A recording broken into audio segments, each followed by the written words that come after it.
top of the morning. How are we doing, everybody? We are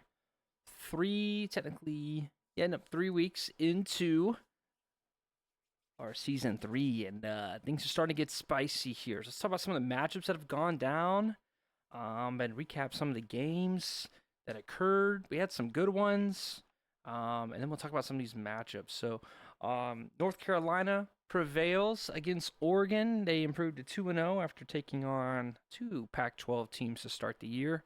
So defending champs, leaving right where they left off. Bryce Baker is in championship form. This whole team looks good. Peyton Lewis did not get to have the national championship game that he wanted, but he is back again. He led the team in receiving against a very stout Oregon defense who, despite the loss, still sit 2-1 and I think are clear favorites for the Pac-12 championship at this rate. So, fun game there. Potential postseason stuff there. Let's also go to the Big 12. Indiana Texas Tech played a banger of a game. Indiana was able to prevail 52-35. Out the gate, Indiana really went up quite a bit. I think it was like 21-7 or something. But Texas Tech, a good second half, battled back. It really looked like any time that Indiana would pull away, Texas Tech responded with a big punt return or kickoff return touchdown, big interceptions. So Texas Tech able to stay close for a while, but Indiana eventually came out to the win. Just Jacoby Williams, gold shifty running back, had 113 yards, 2 touchdowns for Texas Tech.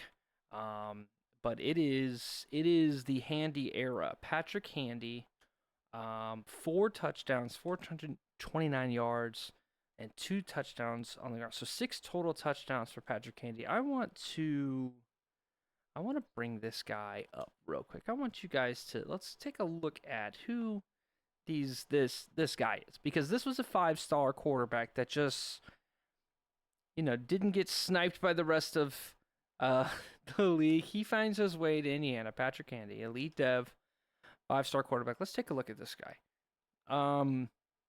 The accuracies, look, when I say genuinely uncapped, he's uncapped. It's not kind of uncapped or 1 on IQ. He's uncapped.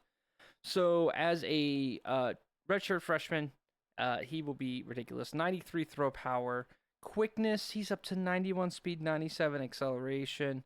Let's see what he's eligible for. He's going to be eligible for, let's see, extender. Ooh, he's got to get break sack. So it looks like he's not going to get any crazy abilities anytime soon outside of like maybe dot and some mobile resistance. But that then again, it is break sack, and break sack is under elusiveness, which isn't the most expensive. 7 is definitely a little expensive, but I think he could get that up to maybe chase extender. So really giving one of the best quarterbacks in the league vibes here is Mr. Patrick Handy. So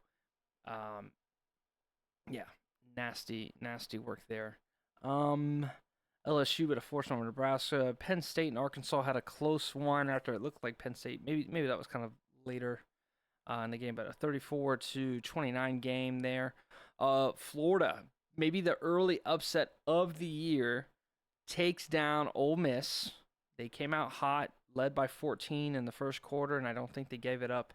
Tramel Jones, sophomore quarterback, solid start to the year, but really it's Katie Daniels. Katie Daniels goes 216 yards on 13 carries, averaging 16.6 per pop, 2 touchdowns, and another touchdown in the air. Is he also doing kick return? Because no, it's Vernell Brown right now with Platt 360 and sidestep doing kick returns for this team. But Katie Daniels, maybe an early Heisman favorite scenario. They take down Ole Miss, who played in the national championship.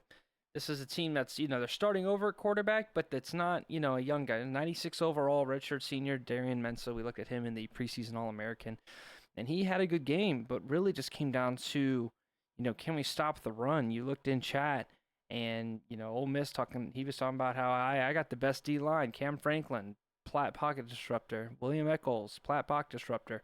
Jamarius Brown, Platt pocket disruptor. Doesn't mean anything if they can just run all over you. Florida proved early that it doesn't, that you could just run all over this football team. So there's that.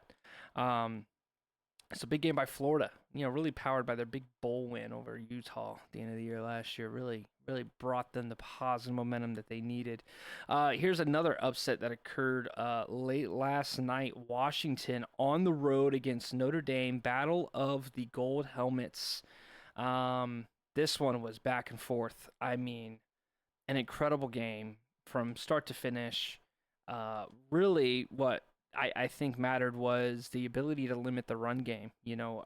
Despite having a Platt Shifty, they kept Rocco Franco from Notre Dame to just 17 yards. Now, he did have 3 touchdowns, but really just you got to think if he's able to run and kind of keep those drives alive longer, it would, limit Washington's ability to just match points. Meanwhile, James McCauley goes in 3 touchdowns passing. Rushing, they have 2 100-yard rushers. First is Zay Wilbon, who has no abilities, and 89 speed. Don't think I've ever seen that performance before.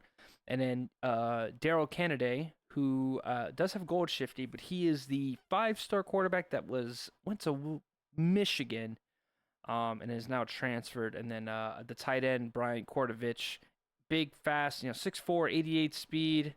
We saw him on some reliable underneath routes, as a nice way to put it. But Washington, a big statement win over powerhouse team, 44-41. So interesting stuff there. And I think that's it. Nope. We had Texas versus Georgia. Oh, Texas rebounds from their early loss on the year to Texas A&M to put up a disgusting 65-38 game. How did I miss this? Georgia, when forced to throw the football, he is throwing a lot of interceptions. We've seen this quite a bit, and there's a 3-interception game from Ryan. I'm gonna get this name right. Ryan Puglisi. Yeah, rushing. It is not Nate Frazier's season. 14 carries, 71 yards. When was the last time Georgia held under 100 rushing yards? I think probably having to play from behind factored into that. They've got some talented receivers. It is the true sophomore starting Mike Hagg, 97 speed. He put up 137, but really it was Texas. Let's see what's Texas doing to dominate. They are starting their redshirt freshman, Miguel Tercero, 93 throw power, gold on time, and field general. Now just not a high level bronze field general, but okay.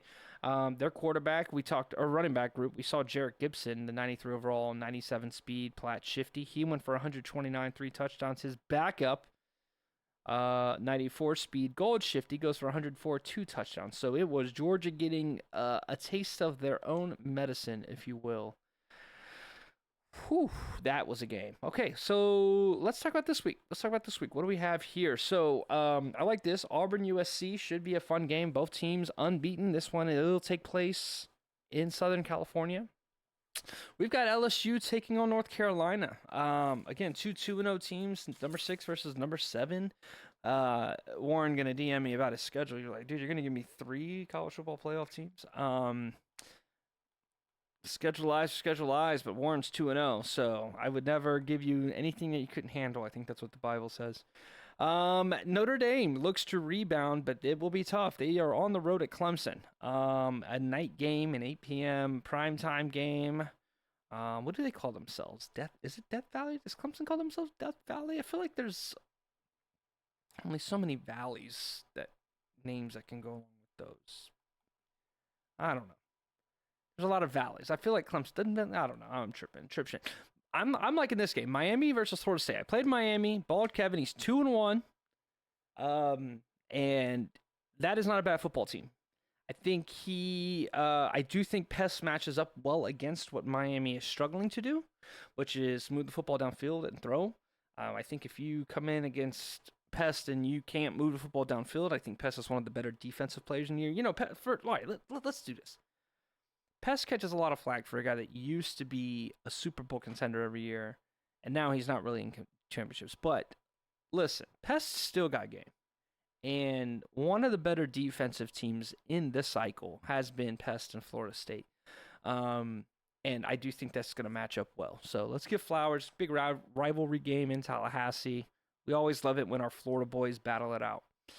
Arkansas, Indiana. This will be a good one. Indiana starting out 2-0. Arkansas the other way 0-2. Patrick Candy at home, 9 p.m. game.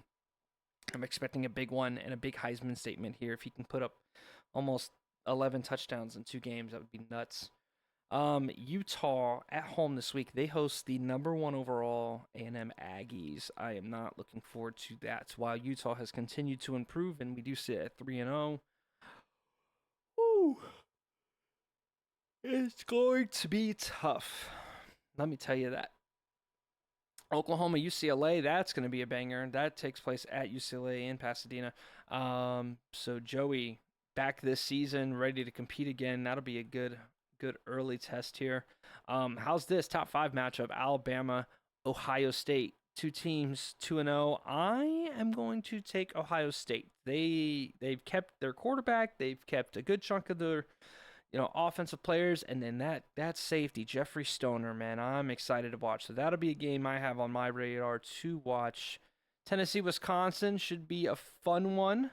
Let's see, what else do we have here? Down in the SEC land, Texas, South Carolina, number 3 versus number 2. Texas, early gauntlet with Tamu, Georgia. Now he's got South Carolina, 3 versus 2. Yeah, an opportunity to jump back up in the rankings. That's incredible. That's an incredible top 3 right now. And then, am I missing anything out of the Pac-12?